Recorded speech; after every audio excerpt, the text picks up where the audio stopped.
Saga Egmont présente Just Sherlock Holmes et le mystère de la loggia de C.D. Darlington, lu par David Mesley.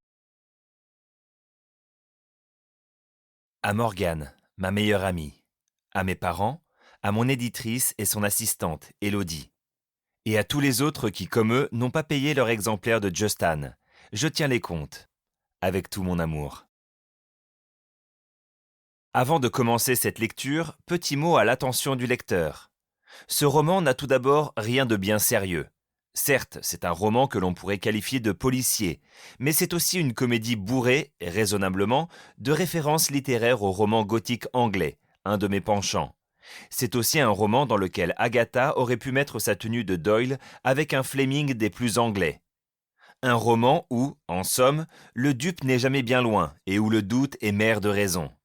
Ainsi, cher lecteur, je vous invite à tourner les premières pages et à vous plonger dans une lecture que je vous souhaite les plus récréatives, agréables, intellectuellement intéressantes, mais surtout lisibles. Car après tout, qu'est-ce qu'un livre si ce n'est ce qui se lit par son étymologie ? Bonne lecture. C.D. Darlington. Naissance, vie et trépas d'une jeune inconnue. La vie d'Elizabeth Smith, tout comme son nom, n'avait rien de remarquable. Elizabeth Marjorie Mary Smith était née un 1er avril. Malgré la date, sa naissance n'eut rien de drôle pour sa mère. Amenée de toute urgence à l'hôpital par le médecin qui la suivait depuis le début de sa grossesse, le professeur Armand Edwards, Janine Patricia Smith, née Adams, souffrit de longues et douloureuses minutes, brinque-ballée et décoiffée qu'elle fut, à l'arrière du fiacre apprêté par son époux, Lord Charles Grant Smith. Un fiacre ? Mais diantre, ne peut-on pas la délivrer dans son lit ? S'était interrogé Lord Smith. De nombreuses complications s'annoncent, my lord. Garder madame votre femme dans sa chambre ne serait pas la chose la plus avisée que je puisse vous recommander. Elle souffre, ne voyez-vous pas ? Certes, mais enfin, l'hôpital...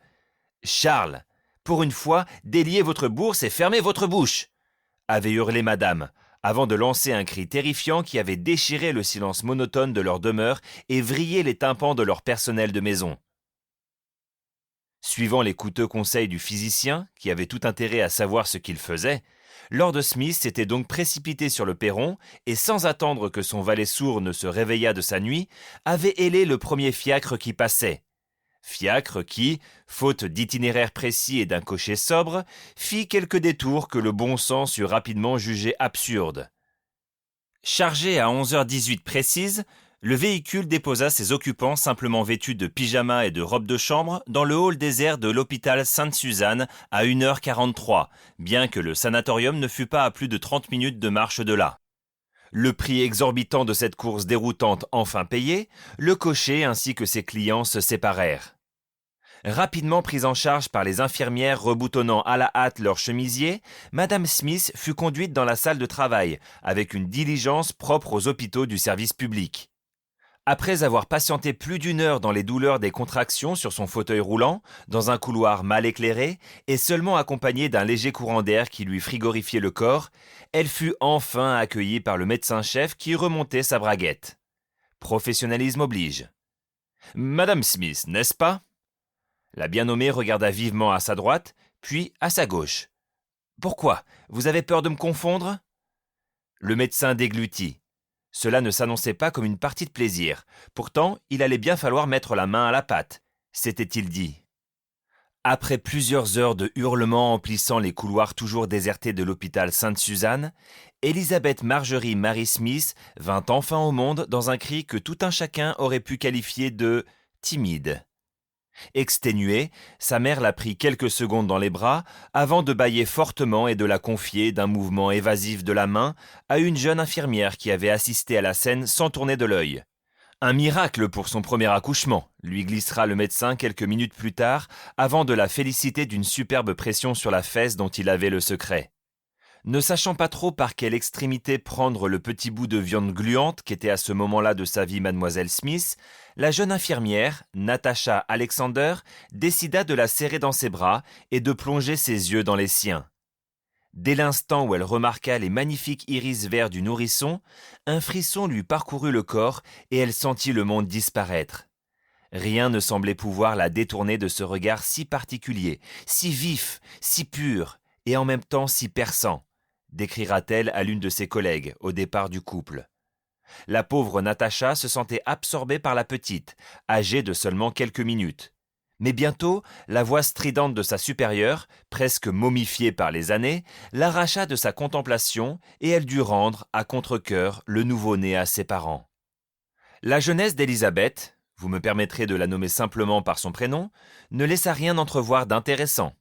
Elle suivit une scolarité somme toute classique pour une jeune fille de bonne famille, enseignée par des professeurs plus variés les uns que les autres qui, comme à leur habitude, étouffaient l'originalité et la créativité de leurs étudiants à coups de leçons arides et de connaissances des plus inutiles.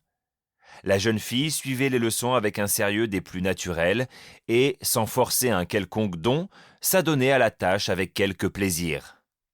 Lorsque ses parents recevaient, elle ne brillait pas par sa culture, ni par ses talents d'artiste, et encore moins par sa conversation. Elle était, somme toute, une jeune fille moyenne, banale, et presque passe-partout de la bonne société de notre temps. De plus, elle n'avait rien de particulièrement joli à regarder. Elle n'était ni mince ni grosse, n'avait pas une poitrine abondante, ni un sourire ravageur ou des cheveux sublimes.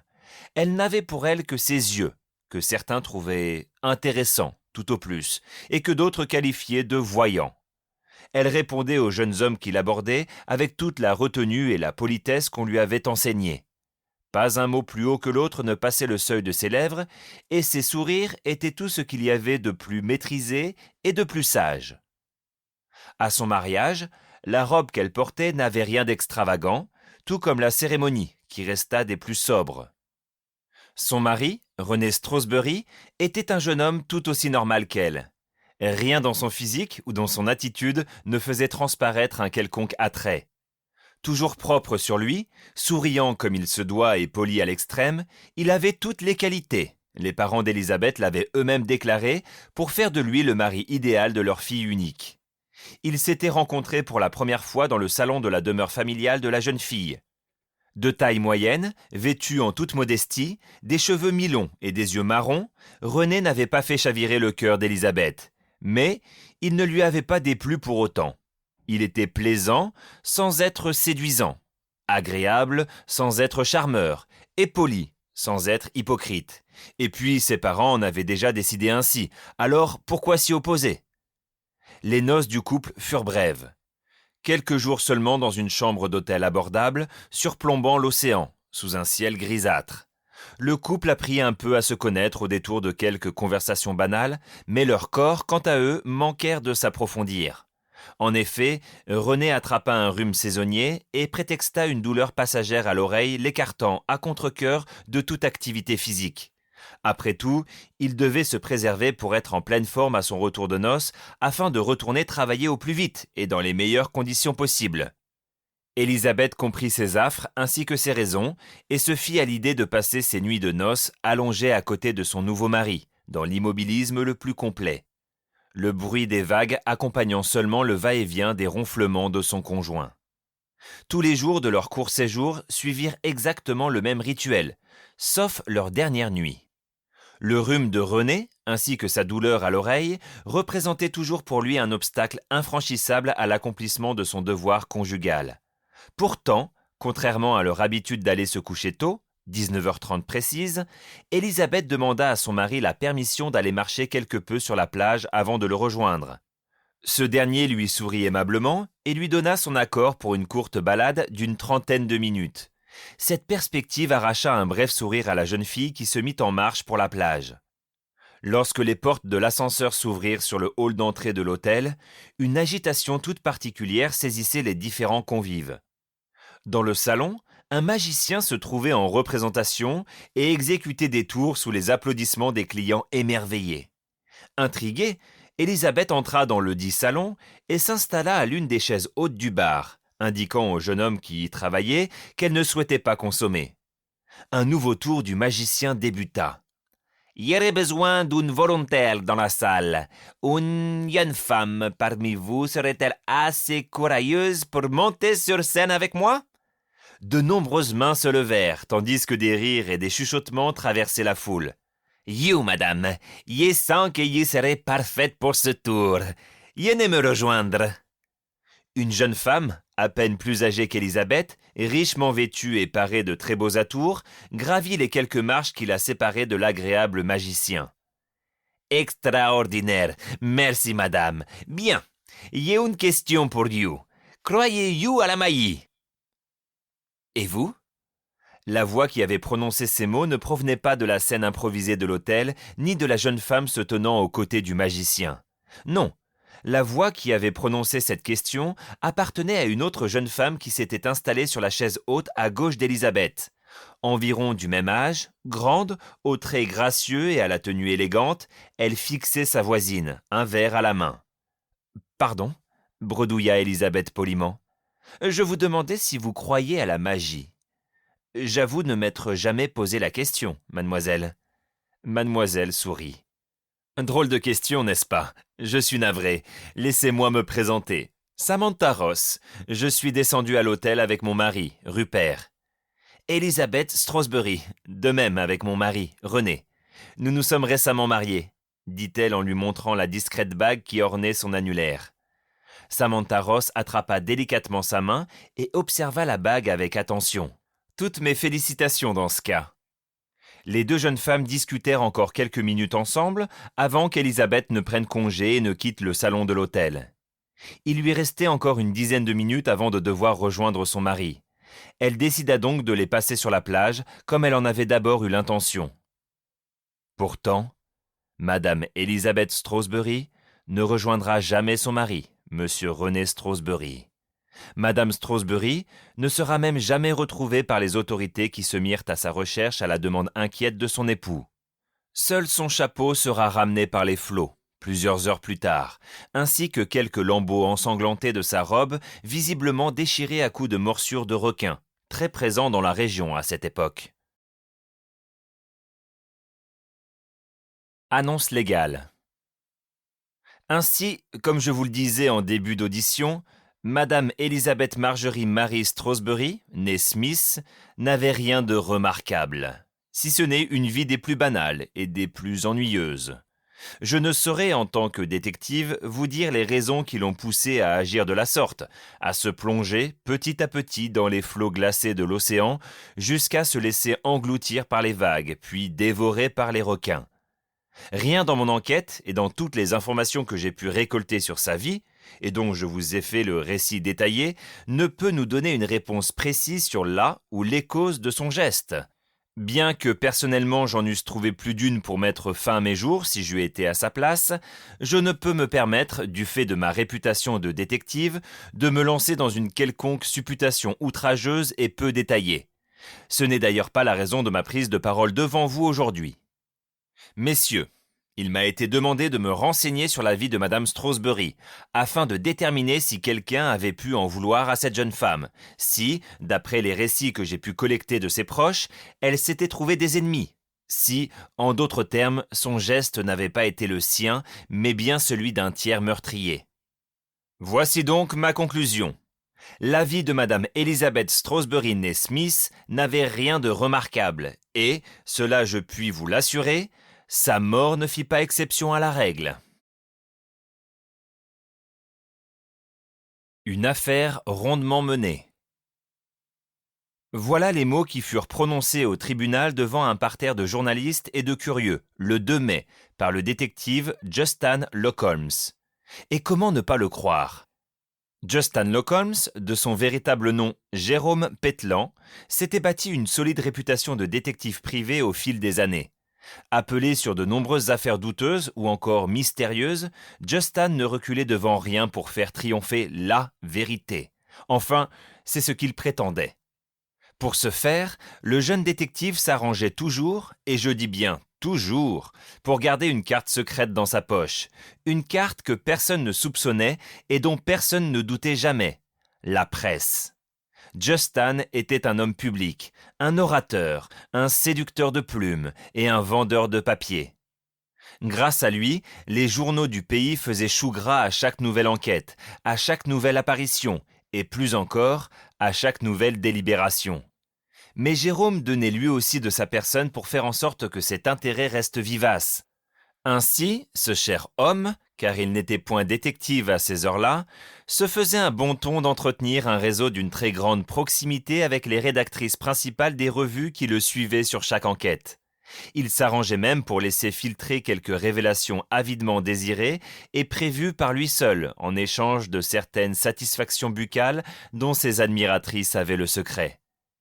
Justin Locke Holmes était donc un homme futé, manipulateur et à ses heures perspicace. Pourtant, en traitant l'affaire de Madame Elizabeth Strasbury, née Smith, il avait fait preuve de relâchement, pour ne pas dire d'amateurisme. Peut-être avait-ce été l'air de la province, ou pire encore, celui de cette médiocre station balnéaire où elle était partie en voyage de noces. Nul ne saurait le dire. En tout cas, tout dans cette affaire l'avait révulsé. De la simplicité de ses petits gestes à la létale monotonie du récit de la vie de la jeune Élisabeth qui aurait pu, il en était certain, mourir d'ennui. C'était peut-être finalement ce dégoût qui l'avait mené à bâcler l'enquête, un arrière-goût de déjà-vu qu'il ne supportait plus. Enfin, qu'importait véritablement le destin de la jeune femme, se demanda-t-il tandis qu'il filait Jean Lupin, un des voleurs les plus recherchés du pays. Son récent mari l'avait à peine pleuré avant de se remettre promptement au travail dans sa tenue traditionnelle de deuil. Sa mère avait suivi l'affaire de loin, entre ses aléas incessants chez son coiffeur Luigi, et avait même déclaré à la presse « Ma fille n'a aucun intérêt.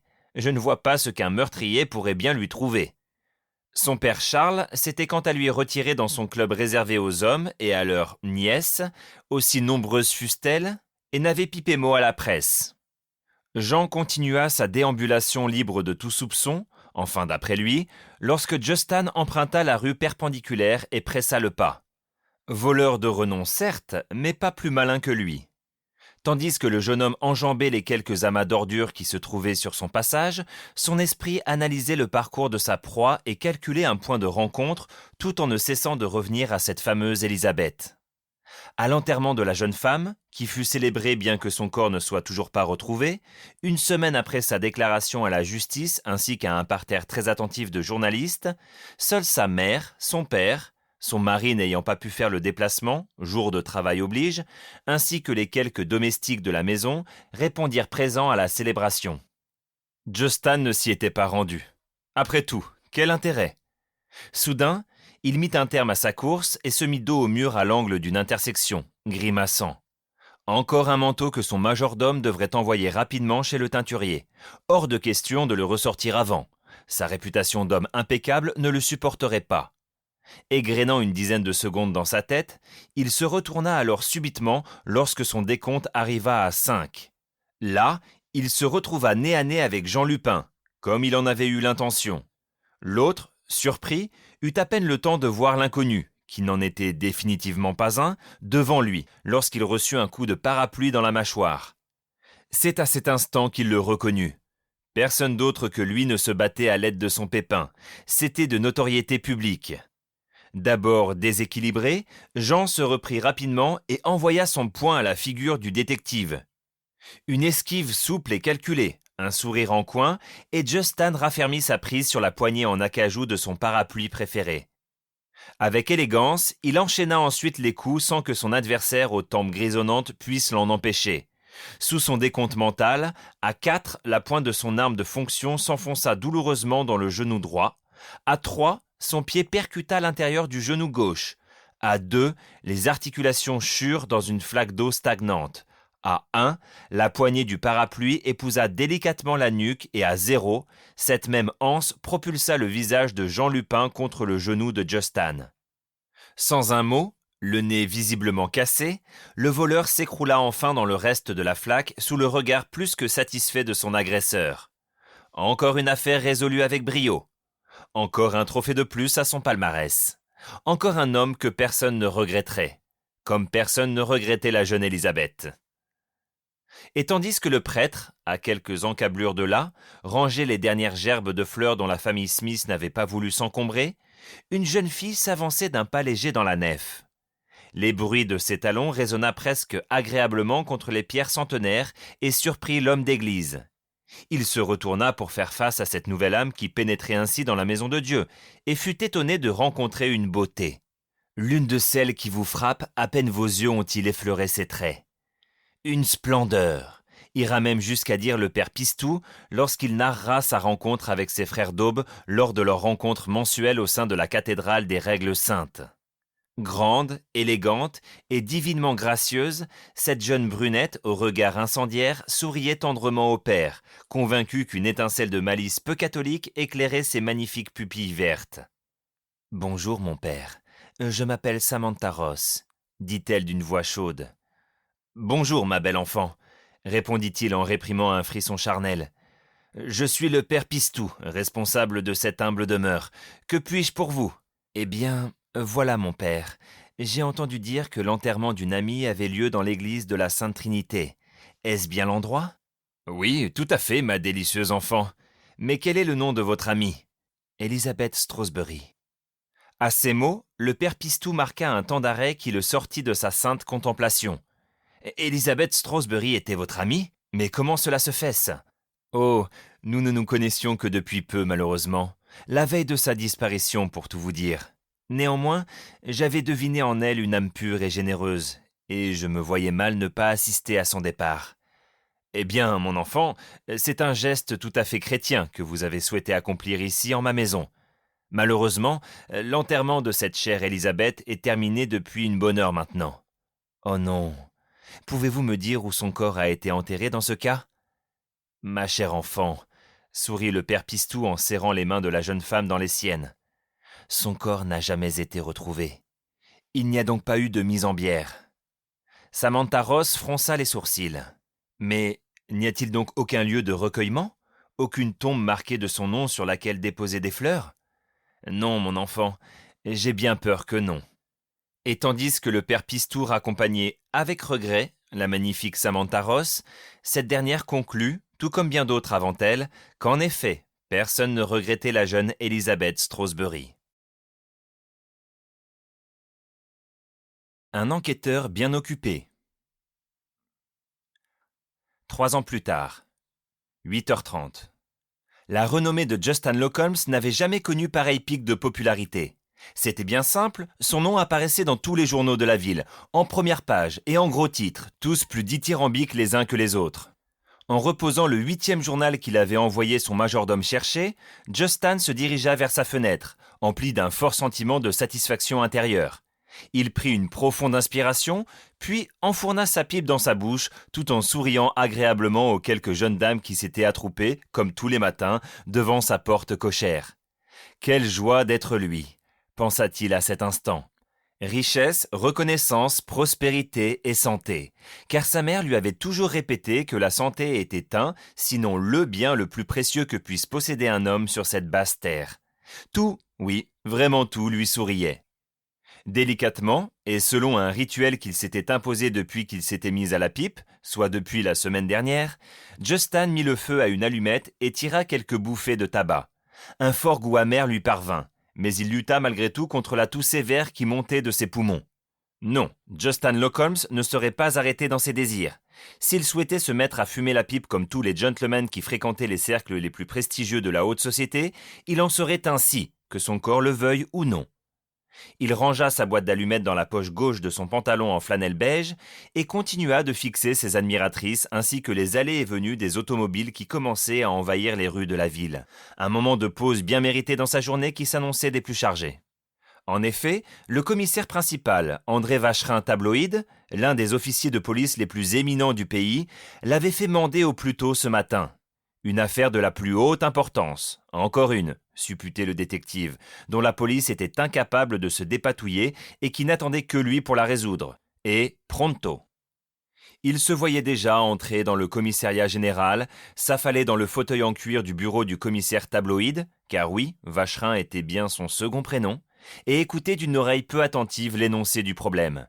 De toute façon, se disait-il à chaque fois, le dossier, avec tous les éléments, lui serait confié en sortant. Tout ce blabla ne servait en vérité qu'à donner un côté officiel à son enquête aux yeux des autres fonctionnaires de police et des journalistes qui furetaient par-ci par-là dans les locaux, sans la moindre autorisation.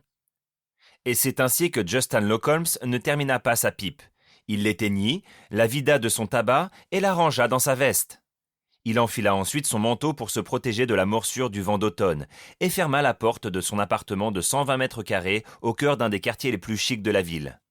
Il descendit les escaliers qui le menèrent du 2e étage au rez-de-chaussée et s'arrêta devant la porte cochère de l'immeuble. « Allez, Justin, un petit bain de foule dès le matin, ça ne fait jamais de mal, et elles aiment tant ça », se dit-il, un sourire au coin des lèvres.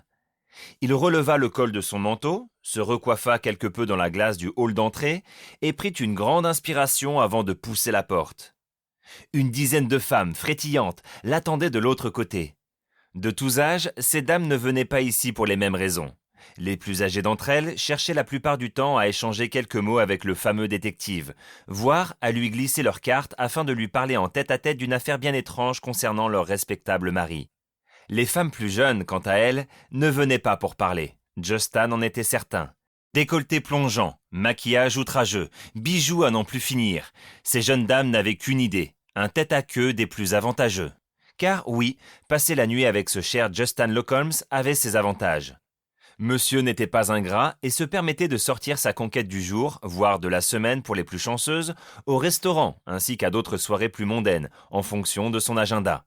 Cette sortie s'accompagnait toujours d'une exposition médiatique immédiate et assurait aux jeunes femmes l'intérêt de la sphère publique jusqu'à ce qu'une autre créature ne soit prise en photo au bras du détective.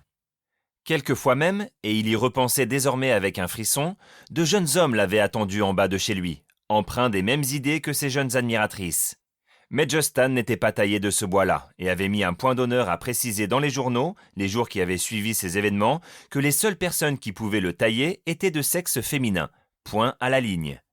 Cette fois-ci, aucun homme ne s'était joint au rassemblement. Ainsi, parmi les 10 groupies qui l'attendaient de l'autre côté de la porte, Justin remarqua tout de suite 4 femmes venues ici pour discuter, 5 autres pour jouir de sa renommée, et une dernière, plus à l'écart, qui retint tout particulièrement son attention. Élancée et élégante, cette jeune femme n'avait rien de commun à toutes celles de son âge. Habillée d'un long manteau rouge sang et d'un chapeau noir surmonté d'une longue plume de faisan, elle le toisait en silence. Son regard était étonnamment hypnotique, d'un vert émeraude étrangement flamboyant. Tandis qu'il restait figé quelques courtes secondes, entouré des autres qui piaillaient de tous côtés, elle lui sourit simplement et déposa un carton noir de petite envergure sur l'un des rebords du mur de l'immeuble. Ensuite, et sans plus de cérémonie, elle fit demi-tour et disparut au coin de la rue suivante.